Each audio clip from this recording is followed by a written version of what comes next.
The bulldozer's engine was the last sound the old orchard ever made. And it was not the sound of construction, it was the sound of dying. A low, grinding roar that rolled across the valley floor just after 7 in the morning, while Eleanor Brooks sat 40 minutes away in a doctor's waiting room, flipping through a magazine she would never remember the name of, unaware that at that exact moment, a machine the size of a small house was pressing its steel blade into the base of a tree her husband had grafted with his own hands the year they celebrated their 20th anniversary. A neighbor driving past on Route 11 later said he slowed his truck because the sound seemed wrong for that stretch of road, and when he looked toward the ridge, he saw birds rising all at once from the tree line, dozens of them, scattering into the sky as though the ground itself had betrayed them. And by the time he pulled over to look closer, the first 3 rows of Eleanor Brooks's orchard were already lying on their sides, with their roots torn open to the morning air. He did not know yet what those trees meant. He only knew that something ancient was being erased in real time, and he sat in his parked truck with his hand over his mouth, watching, because there was nothing else a single man could do against machines that size. By noon, there was nothing left standing.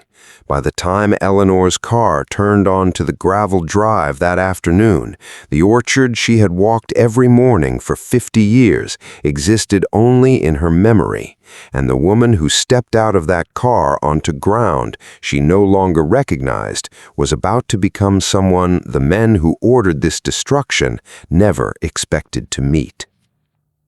She did not scream. She did not fall to her knees the way people do in films. Eleanor Brooks stood very still at the edge of what used to be her home, her hand pressed flat against her chest as though holding something inside her ribs from escaping, and for a long moment her legs simply refused to carry her forward because what stretched before her did not belong to the world she had left that morning. The orchard was gone, not thinned, not damaged at the edges the way weather damages a field, but gone, scraped down to raw brown earth and splintered wood, as if some enormous animal had swallowed 50 years of her life in a single afternoon. She finally walked toward the wreckage, her cane sinking into torn ground that only hours before had been soft grass beneath rows of Grimes Golden, Albemarle Pippin, and Arkansas Black, rare apple varieties so precious that agricultural universities had sent researchers twice a year simply to study them. Varieties her husband Daniel had spent his entire adult life rescuing from the edge of extinction. She knelt beside one broken tree, its roots exposed and curling upward like fingers reaching for something that was no longer there, and she pressed her palm against the torn bark exactly the way she used to press her hand against Daniel's back on the nights he could not sleep. She stayed there until the sun dropped low behind the Blue Ridge Mountains, weeping quietly into the ruined earth, because grief, she would say later, does not knock politely before it enters a person's life. It simply walks in and sits down beside you. To anyone driving past the small white farmhouse on Route 11, Eleanor Brooks looked nothing more than an elderly widow, 73 years old, silver hair pulled into a soft bun, a cardigan worn even in warm weather, a woman who kept to herself and tended her land. But the people of the Shenandoah Valley knew better. They knew that Eleanor and her late husband Daniel had built something on that soil that could never be measured in dollars, though men in expensive coats were about to try measuring it exactly that way. Daniel Brooks had been a school teacher for 11 years before he discovered his true calling, a devotion to preserving heritage apple varieties that industrial farming had abandoned in favor of fruit bred only to survive shipping crates and grocery shelves. For 47 years, he walked those rows at sunrise with the same patient rhythm, grafting cuttings from nearly extinct trees onto hardy rootstock, corresponding with botanists at 3 different universities, slowly assembling what agricultural historians would eventually call one of the most significant privately maintained collections of apple genetics on the East Coast. Eleanor was there beside him for every one of those mornings, not simply his wife, but his true partner, learning the names of each variety the way other women might learn family recipes, learning which trees needed extra water during a dry August, which needed burlap wrapped around young bark before the first hard frost. She used to bring him coffee in an old tin cup and sit on an overturned crate while he worked, listening to him hum an old hymn under his breath. And some mornings he would stop what he was doing just to hold her hand and tell her that the orchard was the truest sermon he had ever preached, better than anything he had said from a pulpit or a classroom, because it was proof that patient love could bring dying things back to life. When Daniel passed 4 years earlier, Eleanor sat beside his hospital bed, holding his hand as it grew cold, and she made him a promise, in a voice barely above a whisper, that she would never let the orchard go, that she would tend it with her own 2 hands until her body finally gave out, because it was not merely their home, it was the child they had raised together across 5 decades of marriage. The trouble began 18 months before the Bulldozers arrived, when a development company called Aldridge Meridian Group started quietly purchasing land along the ridge above the valley, assembling parcels for a luxury housing project that internal documents would later reveal was projected to bring in over $200 million. Eleanor's 40 acres sat directly across their planned access road, and the first offer came from a representative in an expensive coat who sat at her kitchen table explaining numbers that would have widened most people's eyes. Numbers she barely absorbed because she kept watching him glance at his phone every few minutes, as though her home were simply an inconvenience standing between him and a schedule. She told him no, gently but without hesitation, and explained that this was not real estate to her. It was Daniel's life's work, rooted in that soil. The offers grew larger. Then the tone shifted. Letters arrived from company attorneys citing obscure zoning statutes she had never heard of, and a county commissioner she had once considered a friend suddenly stopped returning her calls. Neighbors would later testify that company representatives had approached them too, asking quiet questions about Eleanor's routine, her health, how often she left property, and for how long. Information that seemed harmless at the time, but would look very different once read aloud in a courtroom. Eleanor spent those 18 months carrying a loneliness she had never known even in widowhood, the particular loneliness of being an old woman that powerful men assumed would simply tire out and disappear. She did not disappear. She kept walking the rows every morning exactly as she and Daniel always had, harvesting, pressing cider, mailing scion wood to universities that requested it, living inside the promise she made at his bedside, unaware that the company had already grown impatient, waiting for her to change her mind. What made the destruction unbearable was not only the loss itself, but everything that loss represented, because these were not ordinary apple trees replaceable with a trip to a nursery. Some of the varieties Daniel preserved existed almost nowhere else in cultivation, documented specimens studied and cataloged by researchers from 3 universities, genetic material whose scientific value reached far beyond one widow's private grief. When Eleanor finally called her nephew, Marcus, a young attorney who had spent every childhood summer in that orchard eating apples straight from Daniel's calloused hands, her voice on the phone was so quiet he almost did not recognize it. He drove through the night, and when he arrived at dawn and saw the field of broken trees stretching toward the mountains, he stood beside his aunt in silence for a long while before he finally spoke the words that would set everything in motion. This was not simple trespassing, he told her. This was the destruction of protected agricultural heritage, and Aldridge Meridian Group was about to learn exactly what they had done. The company's first move, once their legal team understood the scale of what their crew had done without proper survey confirmation, was to offer Eleanor a quiet settlement, a modest sum attached to a non-disclosure agreement, the kind of offer built for someone assumed too grieving or too tired to fight back. Eleanor read the document at her kitchen table, the same table where the man in the expensive coat had once sat, glancing at his phone, and she set it down without signing it.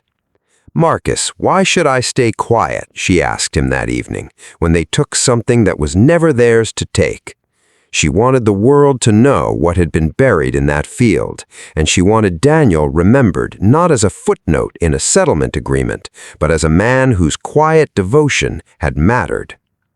Marcus assembled a team the company never anticipated, agricultural economists who could calculate the true value of decades of genetic preservation, botanists from 2 universities who had studied Daniel's trees for years and could testify to their significance, environmental specialists documenting soil damage that would take a generation to heal, and forensic accountants tracing internal communications inside Aldridge Meridian Group.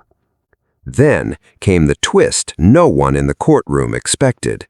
A former site supervisor for the company, a man named Curtis Hale, who had personally overseen the demolition crew that morning, came forward on his own, carrying company emails he had saved because something about that day had never sat right with him. He testified that he had been told the land had been fully cleared for demolition, only to learn afterward that executives had known about the ongoing dispute and chosen to proceed anyway before a legal injunction could be filed. He said he still thought about the birds scattering that morning and that he could not stay silent while an elderly widow was blamed for slowing down a project that his own employer had rushed through recklessly. His testimony turned the entire case because it proved intent where the company had claimed only unfortunate timing. The trial stretched across several weeks, and what began as a property dispute slowly became something the entire region was watching because it touched a nerve reaching far beyond one orchard in the Shenandoah Valley. Witness after witness described not only the destruction, but the man and woman behind the trees. Neighbors recalling how Daniel left baskets of apples on porches every autumn without ever being asked. Former students describing a teacher who spoke about grafting techniques with the same passion other men reserved for football scores. Eleanor testified only once, and the courtroom grew so silent the court reporter later said she could hear the clock ticking on the back wall. She did not speak of money. She spoke of mornings, of Daniel's hands stained with soil, of the hymn he used to hum while he worked the rows, of the promise she made him at his bedside to protect what they built together for as long as her hands could still hold a hoe. When the defense attorney asked, almost gently, what dollar figure would make her whole, she looked at him for a long moment before answering. "There is no number for what you took from us," she said, "and no check large enough to plant 50 years back into the ground." Several jurors wiped their eyes. Even the judge, according to those present, paused before calling the next witness. The financial consequences that followed were staggering, though they arrived almost as an afterthought to the emotional weight the courtroom had already carried. Independent appraisers calculated not merely the cost of replacing mature trees, but decades of lost harvests, the value of irreplaceable genetic material, soil remediation, and damages tied to a collection regulators now classified as nationally significant. As coverage of the trial spread, Aldridge Meridian Group's stock fell sharply. Investors grew anxious over the exposed internal emails and Curtis Hale's testimony, and within weeks, 2 senior executives resigned under pressure from their own board. Construction on the luxury development halted entirely as county officials, suddenly far more attentive than they had been 18 months earlier, opened an investigation into the illegal entry onto Eleanor's land. When the jury's verdict came, the damages awarded exceeded even what her legal team had requested, a figure so large that legal analysts called it one of the most significant private property verdicts in the state's history. Eleanor sat perfectly still when the number was read aloud. She was not thinking of the figure itself. She was thinking of Daniel, wondering if somewhere he finally felt seen. In the months that followed, something happened no courtroom victory could have engineered on its own. Word of Eleanor's fight had traveled far beyond the valley, and letters began arriving from strangers across the country. Farmers, gardeners, retired teachers, many enclosing small envelopes of seeds or cuttings from apple varieties they had grown for generations, offering to help her begin again. University botanists who had studied Daniel's original grafts for years returned with preserved scion wood kept safely in cold storage as part of their own research archives, proof that the rarest of the destroyed varieties were not entirely lost because Daniel, in his quiet, methodical way, had spent decades sharing cuttings with exactly the institutions that could one day help rebuild what was broken. The following spring, Eleanor stood in that same field, now cleared and turned by volunteers from 3 counties who had read her story and could not stay away, and she planted the first new sapling herself, her hands trembling slightly around the small root ball, Marcus steadying her elbow the way Daniel once had. She looked down the long, empty rows where full-grown trees had stood only a year before, rows that would take another generation to fully mature, and she understood she would likely not live to taste fruit from every tree she was planting that day. She planted them anyway, because that was what Daniel taught her without ever needing to say it aloud, that some work is not done for ourselves, but for the people who come after us, and that real love plants trees it may never sit beneath. What this story leaves behind is not simply the memory of a courtroom victory, but a quiet lesson about what genuine strength looks like in a world that often confuses power with volume and wealth with worth. Eleanor Brooks was never the loudest voice in any room she entered, and yet she outlasted a corporation with more money and more lawyers than she could have imagined facing, because her strength was rooted in something far more durable than intimidation. It was rooted in love, in memory, and in a promise kept. Her story reminds us that the elderly among us are too often underestimated, that quiet devotion to something built with our own hands deserves protection rather than dismissal, and that when powerful interests believe an ordinary person will simply grow tired and disappear, sometimes that ordinary person becomes the very reason everything changes. If this story moved you, if you found yourself thinking of your own grandparents, your own family's land, your own quiet promises kept across the years, then you already understand exactly what Eleanor was protecting. Please subscribe to the Kind Soul Stories if stories like Eleanor's speak to you. Stories about ordinary people whose quiet courage rewrites what we thought was possible. Share this story with someone who needs a reminder that some legacies simply cannot be bulldozed. Turn on notifications so you never miss the next story about love, loyalty, and the quiet strength that lives inside people the world too often overlooks. If this story touched your heart, subscribe to the Kind Soul Stories for more journeys of love, courage, and quiet strength. Some legacies cannot be bulldozed. Subscribe and share this story with someone who needs a reminder of that. Turn on notifications so you never miss another Kind Soul story. This story highlights the real-world importance of heritage seed and genetic preservation.